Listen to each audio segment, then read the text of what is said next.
Hello, my name is Kenneth Sack, and I'm going to be talking to you today about the chapter Evaluation and Treatment of Lumbar Disc Disease. The human spine is an engineering marvel, uniquely evolved to support both upright posture and permit a wide variety of movements while supporting the body. Essential to this function are these fibrocartilaginous discs, which sit between the vertebral bodies, enabling load-bearing as well as mobility. As we age, ubiquitously these discs degenerate, which affects their ability to perform their vital functions. Oftentimes this can generate pain or discomfort in both the acute and chronic settings. Evaluation of lumbar disc disease, while seemingly straightforward, can actually be quite complicated. This owes in part to two main factors, the first of which is that the most common symptom associated with lumbar disc disease is nonspecific and non-radiating low back pain. The symptom itself is actually quite common as well and is not exclusively due to degenerative disc disease. Secondly, radiographic degeneration in and of itself is also quite common within the general population, including asymptomatic patients. One study found the presence of abnormal discs in 35% of asymptomatic control patients. This potentially sets up a number of patients who may present for evaluation who have nonspecific low back pain, as well as some degenerative findings on imaging who do not have their symptoms caused by those degenerative findings. It is important to remember that the degree and severity of radiographic evidence of lumbar disc degeneration does not correlate with or necessarily indicate the presence or severity of clinical symptoms. As with all patients, the clinical visit should begin with a history of the symptoms and obtain a description of the onset as well as quality, severity, and chronicity of symptoms, including their exacerbating or alleviating factors. Important in the evaluation of low back pain is also the social history, sometimes known as yellow flag symptoms, which include employment status, pending litigation or workers' compensation claims, pre-existing opioid use, or presence of an underlying mood disorder. Other symptoms, which may be more indicative of a more serious cause for low back pain, should be sought throughout the interview as well. These symptoms, sometimes referred to as red flag symptoms, consist of several features such as advanced age or prolonged corticosteroid use, significant or progressive neurologic deficit, a history of a severe trauma, or a history of recent malignancy, or any symptoms suggestive of the Cauda-Equina syndrome, which include any kind of a neurologic deficit, bowel or bladder dysfunction, or classically saddle anesthesia.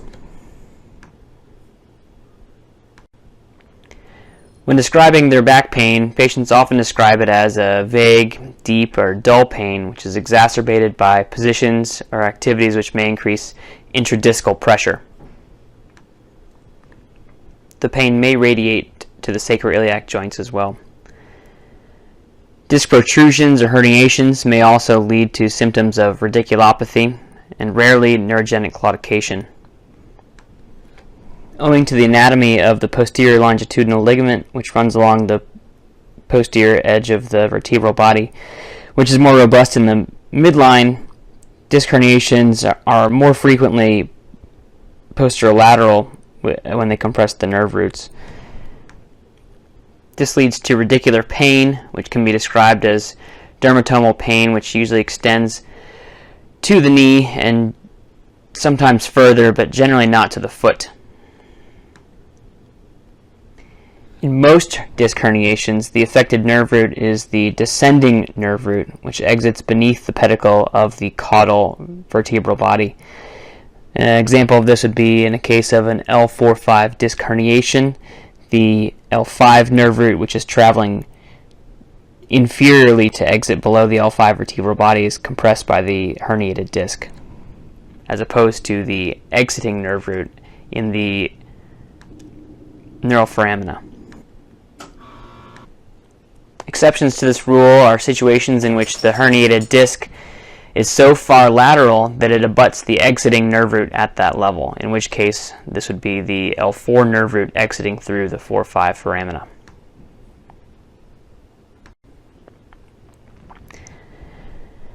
There's no substitute for a thorough and well-executed physical examination in order to obtain a timely and accurate diagnosis in the evaluation of low back pain. Where appropriate, the examination should include systems such as the abdomen and hips, and again, where appropriate, consideration of gynecologic causes.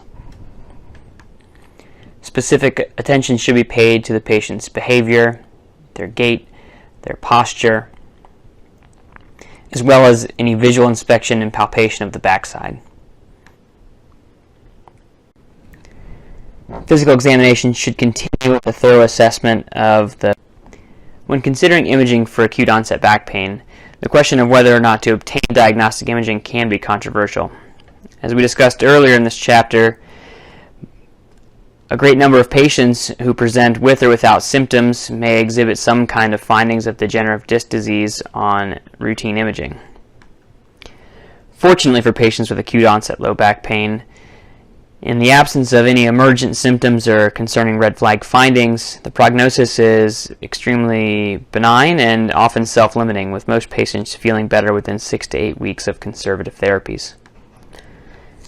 Owing to this, the American College of Radiology does not recommend routine imaging for acute onset back pain. Conventional X-ray may be considered for patients who have had a history of mild trauma, who are on prolonged doses of corticosteroids, or who have comorbid osteoporosis or osteopenia. However, patients who have had symptoms that last longer than 6 weeks, or those who exhibit red flag findings, should undergo diagnostic imaging. MRI is the preferred modality for evaluation of the lumbar intervertebral disc, owing to its superior soft tissue resolution without ionizing radiation. Standard spine MRI sequences include T1 and T2 weighted sequences, as well as stir and gradient echo sequences. Loss of T2 signal intensity or loss of disc space height are characteristic findings of disc degeneration and can signify disc desiccation or degeneration of the annulus fibrosus. Generally, for the treatment of benign causes of acute low back pain, the management is primarily non-surgical and conservative. With this, 69% of patients with disc herniations or other benign causes of low back pain will respond to conservative treatment and experience resolution of their symptoms. The Institute for Clinical Systems Improvement, as well as the American College of Physicians, have outlined recommendations for the conservative treatment of acute low back pain. Both bodies recommend a multifaceted approach centered on patient reassurance and education, activity modifications to limit disc loading, non-steroidal anti-inflammatory drugs, and a gradual return to physical activity. There is some low-quality evidence that alternative therapies such as spinal manipulation, yoga, or acupuncture may be helpful, but again, the quality of evidence is low and often only useful in anecdotal situations. Muscle relaxants and opioids may be prescribed, but only after appropriate consideration and should be used judiciously. For patients with more indolent and chronic low back pain, again, non-surgical treatments are preferred before any surgical consideration is offered. Exercise and rehabilitation are the mainstays of non-surgical treatment for these patients. Again, there is some low-quality evidence for modest benefit to alternative therapies such as acupuncture or even mindfulness, but have yet to be validated with high-quality evidence. Referrals to physical therapy in these cases may be helpful, as well as any epidural steroid injections, which may relieve some radicular symptoms. Oral steroids, however, are not indicated for uncomplicated low back pain. In all, the primary aims of non-surgical treatment are to get patients back to their functional baseline, keep them from being out of work, and in fact, get them back to their own lives with effective pain control. For patients who have failed conservative treatment for 6 to 8 weeks, surgical treatment may be considered. Outcomes for spine surgery and the treatment of degenerative disc disease are largely driven by patient selection, and patients who may be appropriate for surgical intervention can be controversial. While specific discussions of various surgical techniques to address different pathologies or the indications for those techniques is beyond the scope of this chapter, in general, patients who are considered for surgery should meet the following criteria. They should be symptomatic. They should also have symptoms and exam findings that correspond to findings on imaging and vice versa.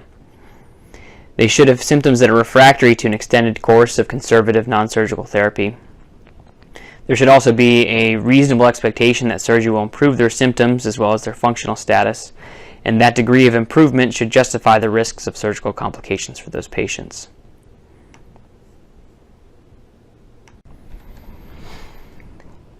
This slide depicts a schematic algorithm for the diagnosis and treatment of acute and subacute low back pain. It largely reiterates the points previously touched upon in this chapter.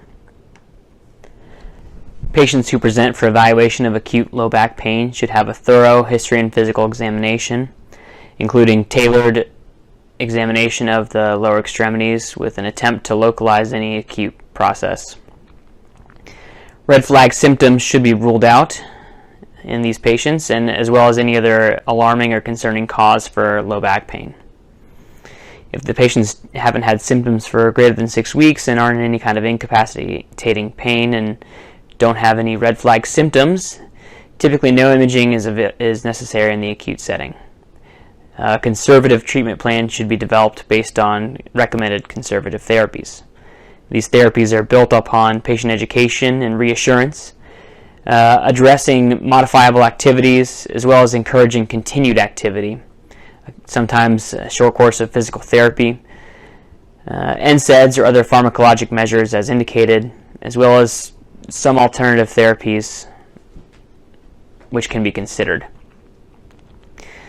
Subacute radicular pain may also be amenable to one or more courses of epidural steroid injections. Patients who have had symptoms that persist for greater than 6 weeks or who are experiencing progressive neurologic deficit or pain despite conservative measures should undergo imaging with MRI. If those patients have findings on MRI which explain or are concordant with those clinical symptoms, those patients may be considered for surgery and may indeed be surgical candidates if their symptoms meet the criteria outlined on the previous slide.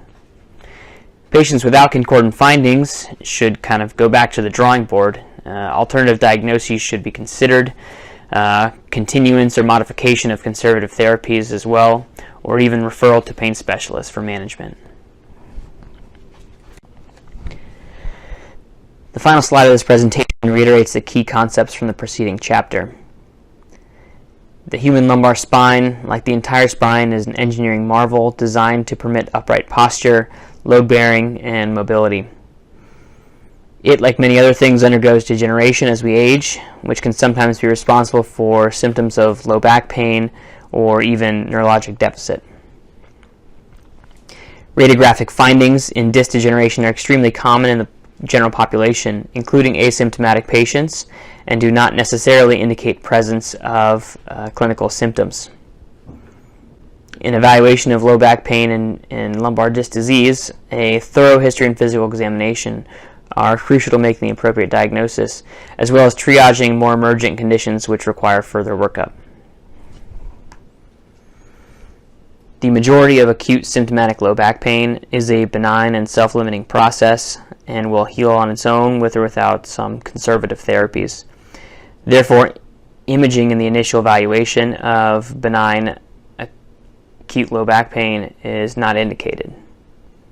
Patients who've had symptoms that last beyond 6 weeks despite conservative therapy, or those who have concerning findings at their initial evaluation, MRI should be performed and is the study of choice for evaluation of the lumbar spine as well as the intervertebral discs. The mainstays for therapy and treatment of lumbar disc disease is non-surgical and conservative. and is built upon patient education, reassurance, pharmacologic management with NSAIDs, as well as activity modifications and an encouraged gradual return to physical activity. Opioids and muscle relaxants may play some role in short-term benefit for acute low back pain, but should in general be avoided or prescribed only with the appropriate discernment. Patients who are going to be considered for surgery should meet at least some criteria prior to their recommendations, and should have symptoms that are concordant with findings on imaging, symptoms that have lasted for beyond a course of conservative treatment, and have symptoms that are expected to improve that justify the risks of surgery.